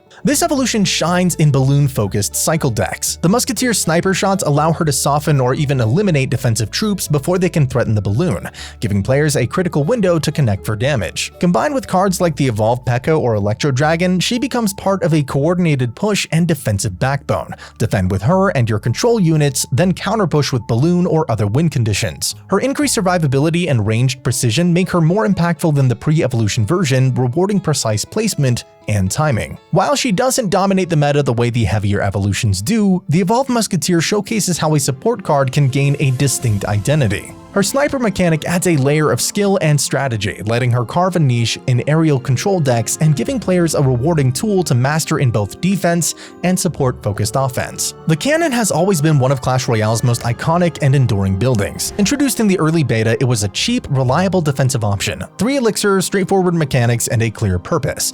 Its role was simple, but crucial. Pull Hog Riders, absorb damage, and buy time for cheap cycle troops to chip away at the opponent's push. In many ways, it was the perfect emblem of Clash Royale's early design philosophy: elegant, predictable, and skill-based. During 2016 and 2017, Cannon carved out its niche in Hogs cycle decks. Its low cost allowed players to maintain tight elixir control while countering high-priority targets like Hog Riders, Giants, and occasional Royal Giants. Placement became a skill in itself. Too close to the river and the Hog could bypass it. Too far back and it might not intercept in time. Mastering these nuances was part of what separated average players from serious ladder competitors. Its consistency made it a foundation for many meta decks, and even when new buildings or cards arrived, Cannon's reliability was hard to replace. Over the next few years, Cannon experienced minor tweaks. Hit points, targeting mechanics, and damage output saw slight adjustments, mostly to keep it in line with emerging threats and changing metas. Despite these small modifications, its core identity remained untouched. Players appreciated the predictability. A well-placed Cannon could shut down entire pushes, and even in fast-paced Hog cycle decks, it was a dependable safety net. Its simplicity was deceptive. While it didn't carry flashy abilities or high burst damage, it required strategic thinking, timing, and elixir management to maximize its effectiveness. By 2020 and 2021, Cannon's relevance was tested. Bridge spam decks, high damage units, and other versatile defenses started to challenge its dominance. Cards like Electro Wizard, Mega Minion, and even various spells allowed opponents to punish Cannon placement errors more severely. Despite this, it remained a staple in specific meta archetypes. Cycle decks especially leaned on Cannon's low cost and quick response time, and for players who understood its timing, it continued to be a linchpin in ladder strategy. Its enduring presence highlighted an important Clash Royale truth: consistency often outweighs novelty. Then came 2023, and subtle shifts in balance. Some players began experimenting with alternative defenses like Tesla variations and bomb towers, which offered unique advantages in certain matchups. Cannon's stats remained serviceable, but it faced increased competition. Still, in Hog cycle decks and quick defense archetypes, it was difficult to imagine replacing it completely. Its role was never flashy, but its function, pulling, tanking, and stalling, remained invaluable. Players who mastered its placement could often neutralize high-value pushes with minimal elixir investment, maintaining a tempo advantage that few other buildings could offer. The real turning point, however, arrived in 2024 with the introduction of evolutions. Cannon received its evolutionary form in March, and this wasn't just a buff, it was a reimagining. The evolved Cannon offered a blend of visual flair and subtle mechanical improvements. Health and damage were slightly increased, giving it more resilience against mid-sized units like Hog Riders, Giants, and Royal Giants. Its targeting improved, reducing instances where it misfired or pulled units too late, which was crucial in high-speed cycle decks. The visual upgrade with glowing barrels and reinforced plating made it immediately recognizable on the battlefield as a card that had leveled up, giving players both functional and psychological advantages. Evolved Cannon's meta impact was subtle but significant. Cycle decks gained extra defensive leeway without breaking the archetype's elixir economy, allowing players to maintain tempo more comfortably. Importantly, it didn't transform Cannon into an overpowered building. It respected the card's legacy while refreshing its viability. Access to this upgrade was gated through wild shards and seasonal events, making it a reward for invested players rather than a universal change. Those who obtained it found that it quietly enhanced their defensive strategies, providing just enough edge to improve trades, protect towers, and maintain cycle efficiency. In many ways, the journey of the Cannon illustrates Clash Royale's philosophy of balance, legacy, and innovation. From its beta origins as a cheap, reliable defensive tool to its central role in Hog cycle decks, and finally to its polished, evolved form, Cannon demonstrates that a card doesn't need flashy mechanisms to remain relevant for nearly a decade. Its evolution is a study in subtlety, incremental improvements, careful preservation of core identity, and thoughtful integration into existing metas. Even today, whether in its original or evolved state, Cannon continues to remind players that mastery, timing, and placement often matter far more than raw stats or flashy abilities. Ultimately, Cannon's enduring presence reflects both the design of Clash Royale and the patience of its player base. It's a card that rewards strategy over hype, positioning over power, and understanding over reaction. And with the evolved Cannon, Supercell has shown that even the simplest cards can find new life in an ever-changing meta, proving that evolution doesn't always have to be radical. It just has to respect what made the card great in the first place. At launch, the Giant Snowball was underwhelming. It had decent stats. Sure, the idea of sending a large rolling snowball down at the lane felt fun, but in practice, it rarely made waves. Many players simply didn't see its potential.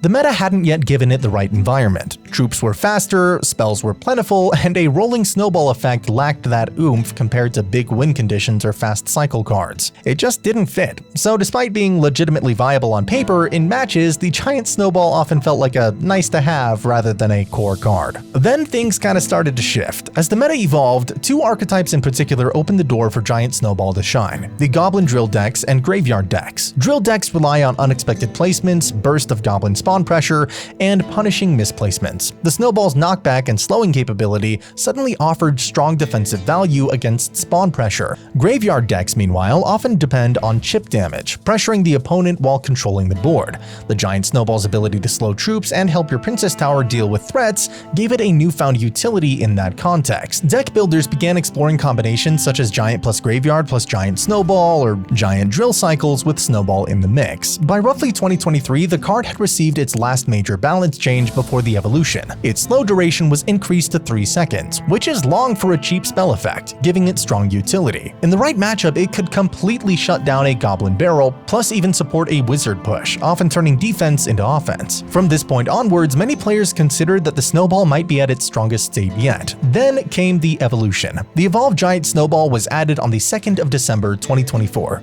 In the evolved age, the Giant Snowball occupies a unique niche. It's inexpensive at 2 elixir, very versatile, and offers both defensive and offensive utility. In drill decks, it helps manage the opponent's defensive responses by slowing key troops or disrupting stands while your drill or pressure card connects. In graveyard builds, its slow allows your graveyard skeletons more time to chunk away or defensive pushes to stick longer while your opponent struggles to mount a counterattack. It still doesn't deal heavy raw damage, but its value lies in tempo, control, and enabling other cards. Here's why it works so well in those archetypes. The slow effect means that when your opponent sends practically anything to counter your push, the Snowball can delay them while your tower or support kills them. In dual lane or chip architectures, the Snowball helps you keep your pressure while defending at the same time. Because it only costs 2 elixir, it fits seamlessly into fast decks where elixir economy matters and you can't afford to drop a heavy spell or building. Nevertheless, that strongest version might just be its current state claim, comes with caveats. Snowball's effectiveness is matchup dependent. If you're playing a deck with weak synergy to tempo or your opponent has strong reset or spell responses,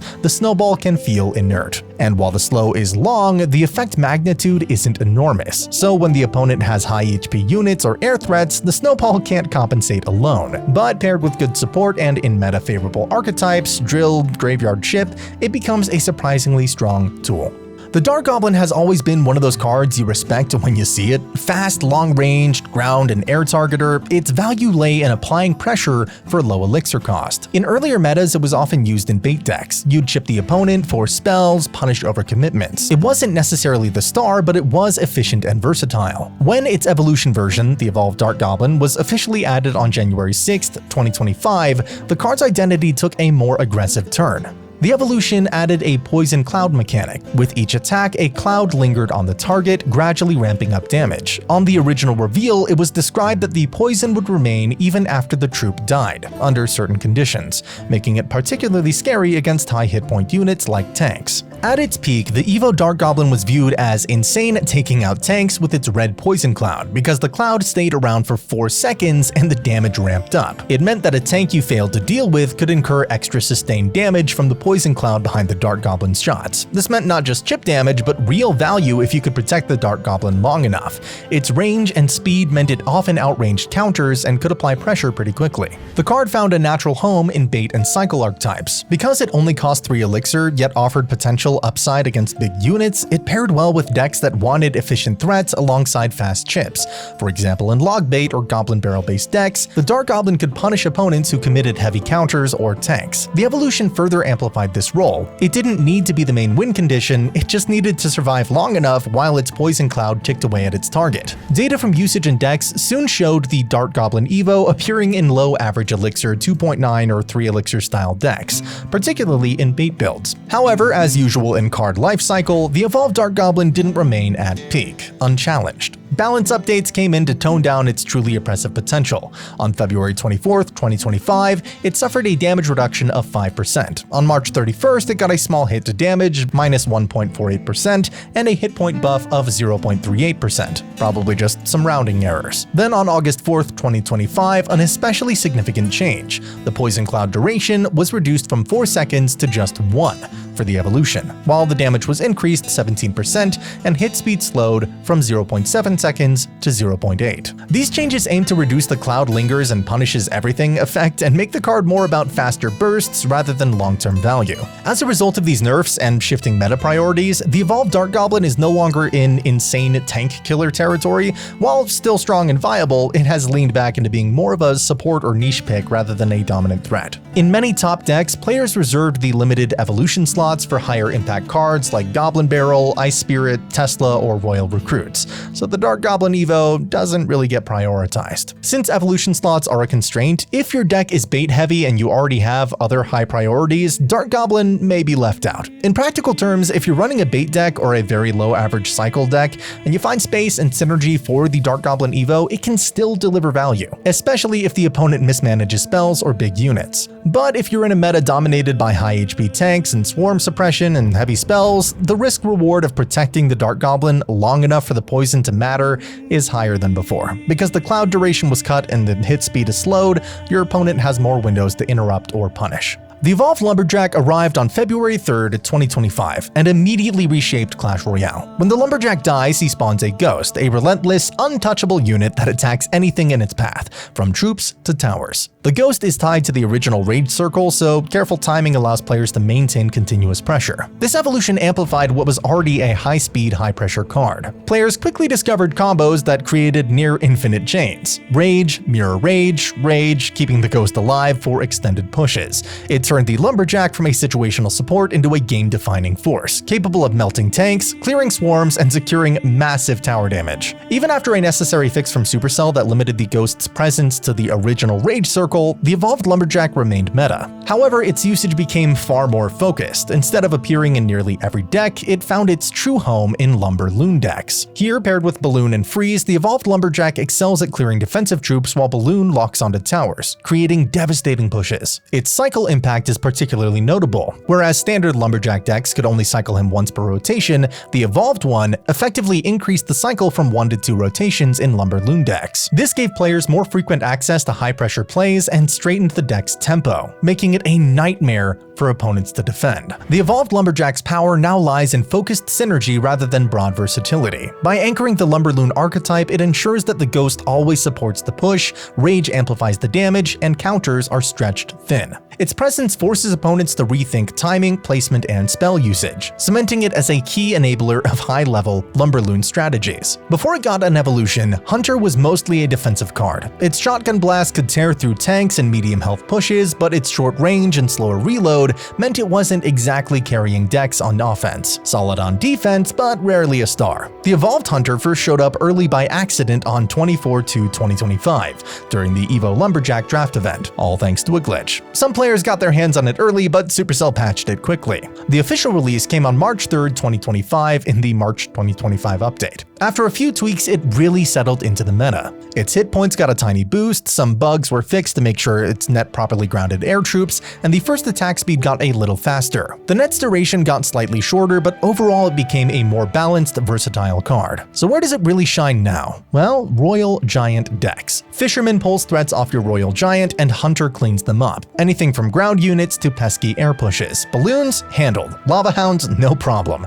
It's not flashy, but it is reliable, doing the job every single time. Hunter isn't the star of every deck anymore, but in the right setup, it's the glue that keeps your push alive and your tower safe. Executioner has always had a bit of a cult following. Back in 2016 to 2017, he dominated with X-NATO, a combo where Tornado would pull everything together while the Executioner's axe shredded troops in a wide line. It wasn't flashy like a balloon push or golem beatdown, but it was devastating if played right. That era cemented him as a control and counter unit that could swing games by punishing overcommitments. Then came the evolution. The evolved Executioner throws an axe that deals extra damage and knockback to targets less than 3.5 tiles away, pushing them back 1.5 tiles. The axe doesn't knock back on return, and heavy units are immune to the push. But in most situations, it creates huge defensive value and can stall or reposition pushes entirely. He isn't overpowered by any means, he won't single-handedly carry a meta, but in the right setup, he can be absurdly strong. Off-meta hog decks sometimes include him as a backup for swarms or to control space, and his ability to punish misplays makes him more than a situational tool. Honestly, Executioner is one of those underrated evolutions. He shines quietly, but when he does, he makes you wonder why he isn't everywhere. The Witch has always been a solid support card, but her evolution completely changed the game. On release, the Evolved Witch was insane. Every skeleton that died around her healed her, stacking endlessly in big pushes. That meant that even poison barely scratched her, and Fireball alone could not reliably stop her. Paired with Graveyard, she became a self-sustaining nightmare, capable of completely overwhelming towers and punishing opponents who weren't prepared for her swarm. Her evolution transformed her from a simple support troop to a potential win condition in her own right. Decks with Evolved Witch now often force players to include Lightning or Rocket just to keep her in check. The early months after her release were dominated by Graveyard plus Witch decks, where she could heal constantly from her skeletons and become almost unkillable during pushes. Over the following months, Supercell made some adjustments to dial back her power, healing from defeated skeletons was gradually reduced, and eventually she could only heal from skeletons she spawned herself, not from any nearby skeletons, evolved skellies, or guards. Skeleton attack speed was slightly increased, making her less oppressive in swarms. These changes kept her strong, but brought her more in line with the other win conditions. Even now, the Evolved Witch can be frustrating to deal with, especially if paired with Graveyard or other swarm units, but she isn't the meta-defining monster she once was. Players still remember the days when she could completely heal through everything, dominating matches if ignored, but now she's more of an annoying, high-value card rather than an unstoppable force. The Evolved Inferno Dragon is one of the most strategically terrifying cards in the current meta, especially in Lava Hound and Lumber Loon decks. Normally, the Inferno Dragon resets its damage ramp whenever it switches targets, but the evolution changes that mechanic. Now, it keeps its damage stage when hitting a new troop, unless 9 seconds pass without contact or it's stunned. This means that it can chain its high damage across multiple units, making multi-troop pushes far more punishing. After 20 seconds of continuous attacking, it reaches a 4th stage, dealing double the damage of the 3rd. This makes the timing and positioning crucial. One misstep, a poorly placed distraction, a misplayed swarm, or a delayed spell, and the Evolved Inferno Dragon can shred a tank or even directly threaten a tower. Its synergy with Lava Hound is obvious. The Hound tanks while the Inferno Dragon melts anything in its path. In Lumber Loon, it clears defensive units, allowing the balloon to connect for some massive damage. Despite its power, it isn't uncounterable. Swarms, stuns, and high damage spells can still stop it, meaning players must respect it but can plan around it. Its strength isn't raw dominance, it's the punishing consistency and threat potential that makes it a core card in high-level push decks rather than a must-play in every deck. The Evolved Goblin Barrel takes an already tricky card and turns it into a full-on nightmare for defensive players. Its evolution allows it to split into stages. After reaching 75% of its original hit points, one of the 2 barrels drops, the second barrel drops. Each barrel deals death damage while spawning 7 skeletons, essentially doubling its impact. On top of that, it gains 64% death damage and 25% health, making it a beast in Mortar bait and other chip-heavy siege-based decks. The evolution makes timing your defenses absolutely critical. Ignoring the first barrel or misplacing a spell can mean the second one finishes off the tower, often with skeletons swarming behind. This allows bait decks to apply relentless pressure and punishing chip damage, keeping opponents constantly on edge. Despite its raw potential, the Evolved Goblin Barrel has seen minimal nerfs so far. The only change as of now was on 4.8.25 when its death damage was decreased from 176% to 164% of the original. Even with this small nerf, the Evolved Goblin Barrel remains a core card for bait strategies, offering both high pressure and incredible value if left unchecked. Definitely deserves another nerf if you ask me. August 2025 brought one of Clash Royale's most surprising shifts, the Furnace. Long known as a stationary chip damage building, was transformed into a ground troop. For years, Furnace had quietly shaped lane control and punished overextensions with its steady stream of fire spirits, but mobility and active engagement were foreign concepts for this passive card. Suddenly, players had to rethink placement, timing, and counter strategies entirely. The Furnace was no longer anchored, and that changed everything. The rework kept its 4 elixir cost and rare rarity, but added a range of 6 tiles and the ability to target both ground and air. That alone made it far more flexible. Now the furnace could move into active lanes, supporting pushes rather than merely defending them. Alongside this, the evolved furnace was introduced, giving the card a powerful new ability called Hot Spawns. While attacking, the evolved furnace dramatically increases its fire spirit spawn rate from roughly 5 seconds to 1.8 seconds, and these spirits alternated between left and right sides, creating unpredictable pressure for opponents. Immediately after the rework, a balance update slightly nerfed the troops' raw numbers, hit points were reduced and spawn speed temporarily slowed, showing that even Supercell recognized that potential power spike. Despite this, the evolved furnace became a versatile tool in ship and siege builds, able to support tanks, overwhelm defenses, and punish misplays. Unlike the building version, it could be played aggressively or flexibly, opening creative new deck archetypes. The evolution didn't just buff the numbers, it added a new layer of strategy. Players now had to account for the constant pressure of fire spirits spawning at faster intervals and from alternating sides, which could split attention or force awkward responses. While traditional counters, spell removal, building targeting, and handling the spawned fire spirits,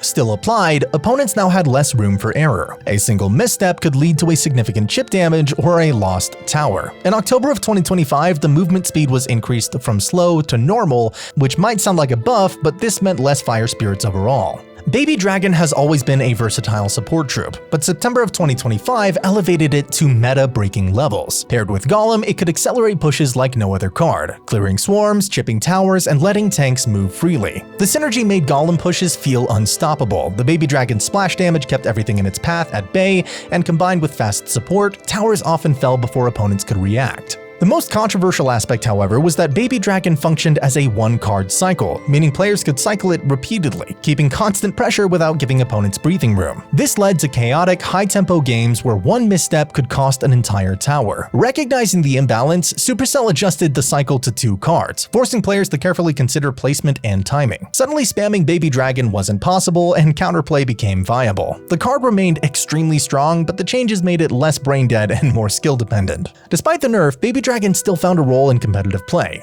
In CRL 2025, pros like Lucas showcased it alongside Electro Giant, where its splash damage and mobility created huge differences in pushing power. Its ability to support tanks, control swarms, and accelerate a lane ensures Baby Dragon remains a core support card, though no longer an outright broken Evo. Skeleton Army returned in October 2025 with a powerful twist. A Skeleton General now spawns alongside the usual 15 skeletons, completely changing how the swarm can be used. When the skeleton's hit points drop to 0, they don't die. They become invisible, untargetable, and invincible, continuing to attack until the Skeleton General himself falls. This gives the card a crazy defensive and offensive gimmick, forcing opponents to redirect the damage and rethink their usual counters. The Skeleton General comes with a shield matching normal skeleton hit points, adding an extra layer of survivability and tactical depth. This combination allows for high-pressure plays, especially in log-bait decks, where the invisible skeletons can keep chip damage rolling and create tricky situations for opponents. While not overpowered, the card has a distinct niche, rewarding players who can time and predict the Skeleton General effectively. Look, that Sparky's gonna hit the Skellies, but they're all gonna live, and they're invisible now. Let's go for the Miner, gang other lane, arrows on top, and guys, the Guardian's still alive. Oh my god, he zaps it, but the Skellies take the whole tower! What? Bro, this card is insane! The Royal Ghost absolutely dominated CRL 2025, quickly becoming a staple in many decks and consistently taking down towers on its own. Its power comes from a unique invisible attack mechanic. Every time the Royal Ghost attacks while it's in its invisible state, it spawns 2 soldiers. Yes, soldiers, not soldiers. These soldiers deal spawn damage on an area the Royal Ghost has attacked. They mirror the Royal Ghost's attack stats but only have the HP of a normal skeleton, and their spawn damage is equivalent to 1 soldier's damage. This mechanic made the Royal Ghost a perfect chip damage threat and a tool for punishing overcommitments. It could sneak past defenses, pressure both lanes, and synergize with other troops to create unstoppable pushes. In aggressive cycle decks or split lane pressure builds, it allowed players to apply constant tower pressure while defending efficiently. The card was so strong that it promptly received a nerf shortly after its release, with the soldier's damage halved. But even then, it remained a high-impact, meta-defining card. Beyond sheer damage, its ability to spawn mini attackers added layers of strategy. Opponents had to carefully manage every interaction, because leaving a Royal Ghost unchecked, even for a moment, could snowball into significant tower damage. Its versatility also meant that it appeared in a variety of decks, from bait decks where it synergized with spells to punish defensive units to control decks where it supported heavier win conditions. The combination of invisibility, spawn pressure, and adaptability cemented the Royal Ghosts as one of the most feared and influential cards of the 2025 meta, demonstrating that even after a nerf, well-timed play could swing games dramatically. Dude, that is insane. Look, it took the tower. Wow, man. Oh, God. No, you're fine for now, but bro, I just want to get like the first look on how you defend these piggies, because I've never defended the evil piggies before, so like you're gonna be the first one of us defending the evil piggies. Do you have them right now? Do you have them? Yes. Wait, look. Wait. Oh my God. Wait, what am I supposed to do? What am I supposed to do? What am I supposed? What? Oh my God. They just flew over all of your defense. What was that? What? Wait, what do I do? What do I do? What do I do? Oh my God. Oh my God. Go. Go. What's happening? Why do they go down? They do death damage when they fall out of the sky, by the way. They deal damage, like, on their way down. They have death damage! Yes! They have death damage, bro. What is happening? As of writing this, Royal Hogs have only been announced, and I can't quite say how they'll impact the game. I think they'll be strong, but nothing crazy. There are 2 cycles, and I think they'll mainly make Archer Queen Piggy's Earthquake stronger, as well as Royal Recruit stacks.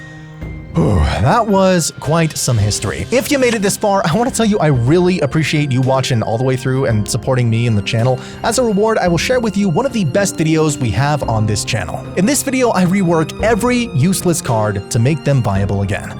I'll see you there.